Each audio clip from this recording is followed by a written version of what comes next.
आता यावेळी कोणाचा फोन आहे? तेजू अक्का. भागू? हा बोल भागू. अक्का, मला काहीतरी चुकतं असं वाटतंय. म्हणजे? म्हणजे माझं मनच लागत नाही इथे. काहीतरी वेगळं वाटतंय अगं. भागू तुला मी सांगितलं होतं, विचार करून निर्णय घे. तू इथनं जाऊन खूप मोठी चूक केली भागू. अक्का, मला काहीच सुचत नव्हतं. मला जे वाटलं ते मी केलं. माझं दादावरचा राग गेलेला नाही अजून, पण माझ्या या आई वडिलांची पण माझं मन जुळेना झालंय. ही लोक जरा विचित्र वाटतायत. का? काय झालं? तुला त्यांनी काही त्रास तर नाही दिला ना? भागू मी लगेच दादाला पाठवते. नाही नको तेजू अक्का, तू नको एवढी काळजी करू. मी सुखरूप आहे. आम्ही एका मोठ्या बंगल्यात माझं सामान ठेवून आलो. हे घर त्यांचं आहे, पण इथे काय आपलेपणच जाणवत नाहीये. घरपणच नाही जाणवत आहे. काहीतरी चुकल्यासारखं वाटतंय. म्हणजे काय वाटतंय नेमकं? म्हणजे बघ ना, हे घर यांचं आहे असं म्हणताय ते लोक, पण अक्का ह्या घरात एवढे नोकर आहेत, पण एका पण माणसाला यांनी नावानं हाक नाही मारली. त्या माणसांच्या नजरेत ह्यांची कसलीच ओळख नसल्याचं दिसलं. एक पण माणूस ओळखीचा नसेल का ग यांच्या? भागू तुला मला तिकडचा पत्ता पाठवता येईल का? हो मी पाठवते, पण तू हा पत्ता कुणालाच पाठवू नको. दादाला तर अजिबात पाठवू नकोस. कदाचित नवीन लोकांना बघून मला टेन्शन आलं असेल. जास्त विचार केला की मनात काही येतं, तसंच झालं असेल. उगाच माझ्यामुळे दादाला काळजीत पडलेलं मला नाही आवडणार. हळूहळू होईल मला या गोष्टींची सवय. काय वाटलं तर करते तुला फोन. भागूबाई, अक्का करते नंतर. बरं.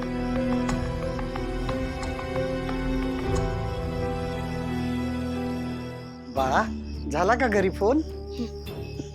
बरे बघ, आपल्याला ना तुझ्या घरी परत जावं लागणार आहे. अगं एक छोटंसं काम आहे. पाहिजे तर आपण तुझ्या घरच्यांना तिथंच भेटूया. हा चल.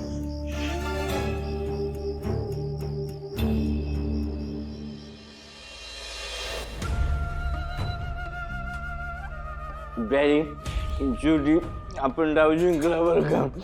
तुमचा बाण अगदी निशाण्यावर लागला. लागणारच. आम्ही नेमच तसा धरतो. बरोबर विचार करून आम्ही त्या बेवड्याला इथं बोलवलं होतं. वाटलं नव्हतं एवढी एक नंबर काम करतील. लय भारी काम केलं त्यांनी. आता दाखव म्हणाव त्याला माझ समोर ये की लायकीच काढतो त्याची बघ. निंबाळकरांच्या नादी लागते. तो नाही आपला, त्याला उभा कापला. चिरंजीव लगे हुरवून जाऊ नका आणि जरा कमी प्या. अजून लय कामं करायची आहेत आपल्याला. उद्याच्या उद्या त्या बेळगावकरांचं सामान पोस्त करा. सूर्याच्या बहिणीला अजिबात शंका येता कामा नये. डॅडी आता सगळं तुम्ही म्हणाल तसंच वाना. अहो फॅन झालोय मी तुमचा फॅन. अहो मानलं पाहिजे राव, तुम्हाला मानलं पाहिजे खरंच. माझ्यासारख्या तरुण पोराचं अहो माझंच वाडा हे याचं डोकं चाललं नाही, त्याच्यापेक्षा फास्ट डोकं तुम्ही चालवलं. मला तर वाटलं त्या सूर्याने तुम्हाला पक्क जाम अडकावलं, पण तुम्ही त्याच्या हातावर तुरी देऊन त्यालाच गुचित पकडला. आता आहे ना, आता मी सगळ्या जगाला ओरडून सांगणारे माझे डॅडी ग्रेट आहेत. अजून त्या सूर्याला त्याच्या आयुष्याची बरबादी बघायची.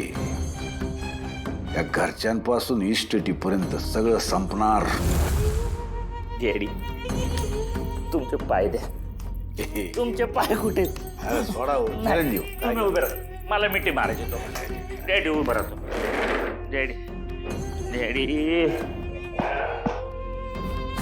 गर्व आहे मला की तुम्ही माझे बाप आहेत. वा पण माफ करा मला. मधल्या काळात लय चुकीचा वागलो मी तुमच्या बरोबर. नको ते बोललो तुम्हाला अटक झाली, इज्जत काढली हो मी तुमची. सॉरी. पण आज मला कळलं तुम्ही सगळ्यांपेक्षा एक पाऊल पुढंच असता. चिरंजीव आम्ही ते कोडे जे आमच्या जवळच्यांना बी कधी सुटलं नाही. तुम्ही तर लय लहान आहे आमच्यापेक्षा. किती झालं तरी तुम्ही आमचे चिरंजीव आहे हो. तुम्हाला आम्ही कसं अंतर देऊ कधी काय? काळजी करू नका, आपण लवकरच सुनबाईंना घरी परत आणू. डॅडी तुमचे आभार. अहो आभार मानतो मनापासून, तुम्ही माझा विचार केला. बस बस बसा, पडाल बसा.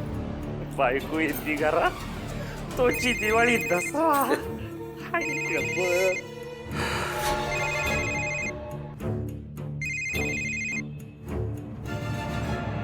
काय बोलतो? हा बघतो काय करायचं ते. ठेव.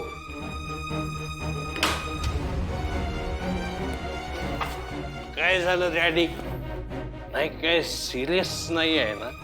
कालिंदी आहे तोवर सगळं सिरियस आहे परांजपे. बाय काय आम्हाला सुख लागू देणार नाही. जयजी आज तर कुठं चढायला लागली होती तर तुम्ही वकिलींबाईचं नाव घेत. नेमकं काय झालंय? छत्री, आपली गाडी आमचा फोन घेऊन पुण्याला गेली होती. त्या गाडीच्या काचा काळ्या होत्या का साध्या होत्या? आठवत नाही, पण आपली गाडी होती म्हणलं साध्याच असणार. काळ्या काचेला बंदी आहे. पण नेमकं झालंय काय? चिरंजीव, इथून पुण्याच्या रस्त्यावर जेवढे ढाबे, जेवढे पेट्रोल पंप, जेवढे टोल नाके आहेत, सगळ्या ठिकाणचं CCTV फुटेज ताब्यात घ्या. ते जर का पोलिसांच्या हातात लागले सरळ सरळ दिसेल का आम्ही पुण्याला गेलोच नव्हतो. या CCTV फुटेज पर्यंत ती कालिंदी बाई नक्की पोचणार. लय हुशार बाई आहे ती. नाही ते खरं आहे, पण नक्की तुम्हाला फोन कोणाचा आला होता? आहेत आमचे हितचिंतक. त्या कालिंदीच्या हातात आत्ताच काहीतरी महत्वाचा पुरावा लागला अशी खबर आहे.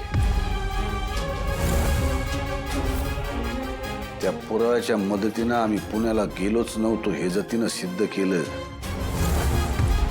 पुढचा मार्ग लय अवघडून बसल. सगळी केस तिच्या हातात जाईल. नाही झालं पाहिजे, कुठल्याही परिस्थितीत हे नाही झालं पाहिजे.